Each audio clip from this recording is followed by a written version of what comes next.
Then I took a smidge and applied it down there. This one's wife. I'm leaving this sinking ship. Once upon a time, this one's wife and Ginger Bollocks presented an attractive proposition. It was clearly the case that as a combination of her deluded thinking, believing that she was important, special, and able to conquer the world, and egged on by her advisors who said, "You have managed to join the British royal family, the most famous royal family on the planet. You're American, you're a person of colour, you're an actress. You've come from being a commoner to being part of the royal family, and you have a story to tell about the way that you found yourself treated by them and your general experience. Brands will be falling over themselves to partner with you. You'll be the face of so many cosmetics, the model for so many fashion houses. There will be entertainment providers throwing millions of dollars at you in order to ensure that they are the ones that are able to tell your stories." And thus this one's wife believed that her future was a made one, that it was gilded and wonderful, that she would flee across the ocean like some refugee from a colonial, racist royal family, that the people, the right-thinking people in the free world would welcome her with open arms, that A-listers would say, "Don't worry, you're one of us. Come be in a film. Come be in a documentary. Come open this latest branch of philanthropists against prejudice." And thus she believed that she would walk into wealth, fame, support, all wrapped up with compassion, empathy, and philanthropy. Her own delusion and the temptations of her advisors told her that this would be the case. And then reality struck.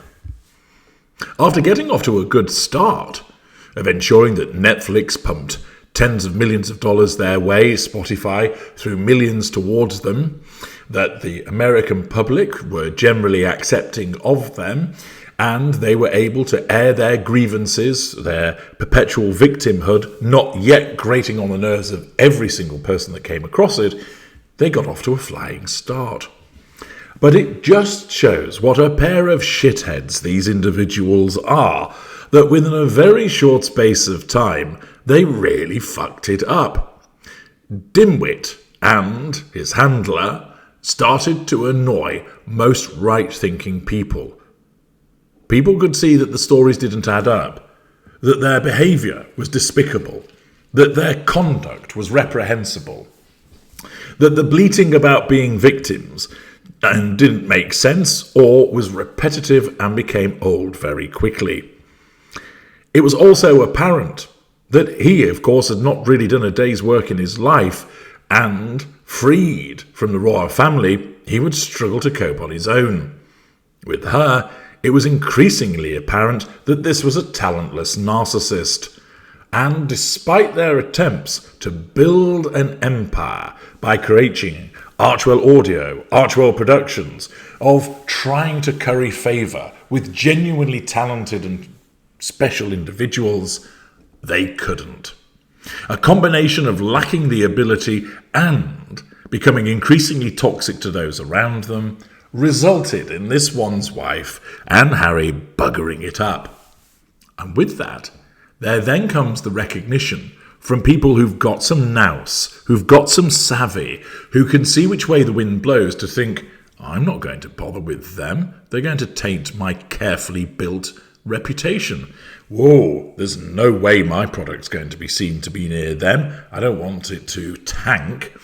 And individuals who hitherto earned a living because of the gruesome twosome started to realise this money train is going to run out pretty quickly and hit the buffers, and nobody's going to come and rescue them.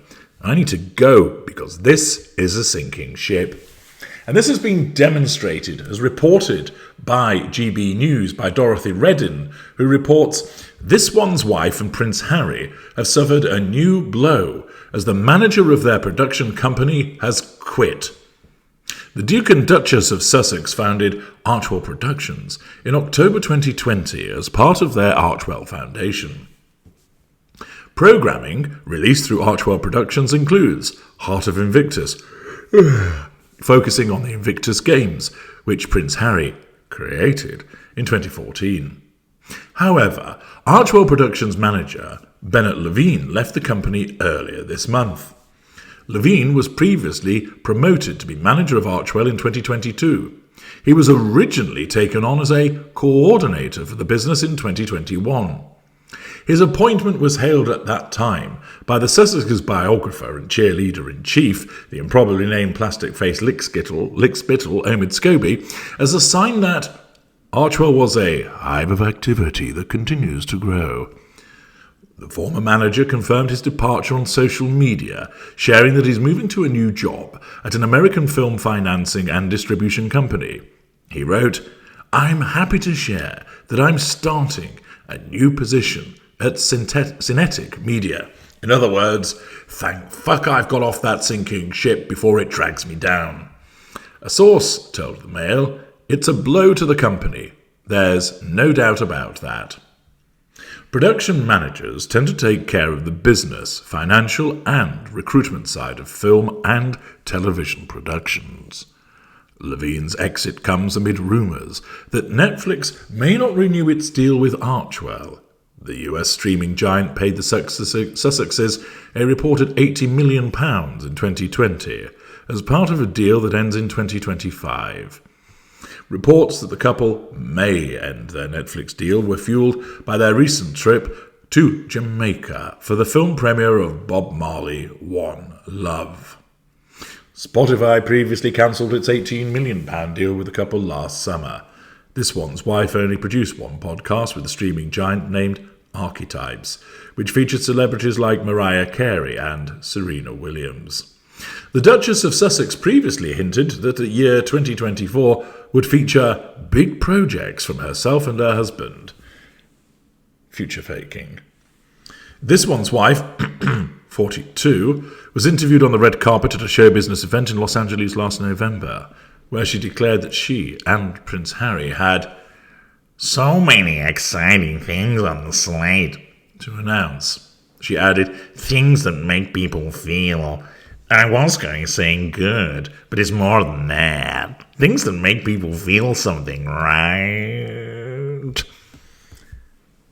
The fact that Bennett Levine has seen which way the wind is blowing and has departed not only demonstrates that he sees Archwell Productions and the Sussexes as a sinking ship, but it also sends out a signal to those that might be interested in partnering with them to think, people are leaving them. That doesn't augur well. It perhaps is not something that we want to involve ourselves with. And the difficulty that arises for them is that even if it's just a perception of problems, after all, people leave businesses all of the time, but because the Sussexes are nearly universally derided, apart from the PR publications that pump out the PR puff pieces, everybody else revels in sticking the boot in. And therefore, they're really going to struggle to get anywhere because the majority of the media wants to see them fail, and they're talentless, and the ship is seen to be sinking. It's not exactly a heady brew for success, is it? And of course, all of this has come about as a consequence of the way that the Sussexes have managed to fuck up a dream start, which for many people they would have not only consolidated, but built upon.